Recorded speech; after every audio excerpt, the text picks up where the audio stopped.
WhatsApp आपकी जरूरत बन चुका है। आपकी इसी लत का फायदा उठाने के लिए व्हाट्सएप कंपनी तैयार है।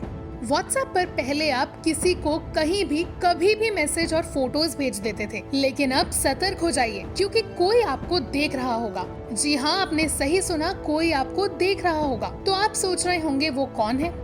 दरअसल हाल ही में कई व्हाट्सएप यूजर्स को नोटिफिकेशन के जरिए ये अल्टीमेटम दिया जा रहा था कि अगर आपको शर्त मंजूर नहीं तो 15 मई 2021 के बाद आप व्हाट्सएप यूज नहीं कर पाएंगे। इससे पहले जनवरी 2021 को पॉपुलर मैसेजिंग प्लेटफॉर्म व्हाट्सएप ने अपनी नई प्राइवेसी पॉलिसी की घोषणा की, जिसके बाद ट्विटर में यूजर्स की प्राइवेसी को लेकर जंग छिड़ गई। ट्विटर पर कई लोगों ने व्हाट्सएप की नई प्राइवेसी पॉलिसी के नोटिफिकेशन का स्क्रीनशॉट शेयर करा और इसका विरोध किया।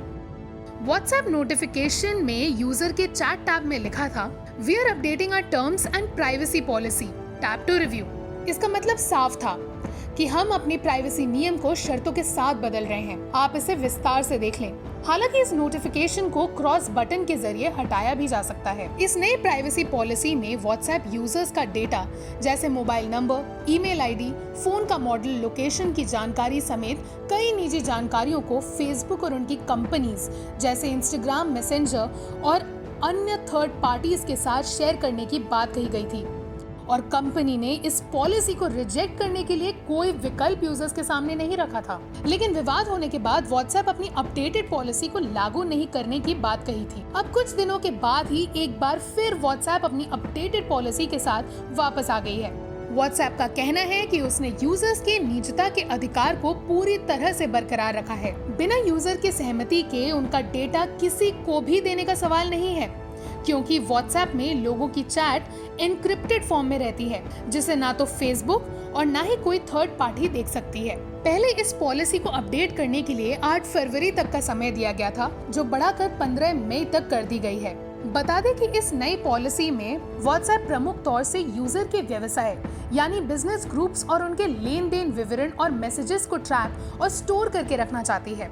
जहां एक तरफ नई प्राइवेसी पॉलिसी को लेकर भारत में व्हाट्सएप की छवि खराब होती हुई दिख रही है, तो वहीं दूसरी तरफ एक और नया विवाद सामने आया है। इस नए विवाद में भारत और यूरोप के व्हाट्सएप प्राइवेसी पॉलिसी की तुलना हो रही है। जहां भारत में व्हाट्सएप यूजर्स की प्राइवेसी खतरे में दिख रही है, वहीं यूरोपियन यूजर्स की प्राइवेसी हमेशा की तरह सुरक्षित बताया है। यूरोप की the general data protection regulation के तहत यूरोपियन यूजर्स की प्राइवेसी और डेटा को सुरक्षित रखने का वादा किया गया है। अगर किसी भी प्राइवेट या सरकारी संस्थानों और कंपनियों ने इस रेगुलेशन का सम्मान नहीं किया तो इन्हें भारी भुगतान चुकाना पड़ेगा। ऐसे संस्थानों को करीब 20 मिलियन यूरोज या उनके कंपनी के ग्लोबल टर्नओवर से 4% भुगतान देना पड़ेगा। वहीं भारत के आईटी एक्ट 2000 धारा 43A के तहत व्यापारियों पर एक जिम्मेदारी सौंपी गई है कि वो यूजर की निजी जानकारी या डेटा को सुरक्षित रख सके। इस धारा में बिजनेसेस को ये भी कहा गया है कि वो यूजर के डेटा शेयरिंग में निगरानी रखे। भारत सरकार ने 2019 में पर्सनल डेटा प्रोटेक्शन बिल भी लॉन्च किया था, जिसके पालन न करने पर लोगों या संस्थानों को करीब 15 करोड़ का भुगतान करना पड़ेगा।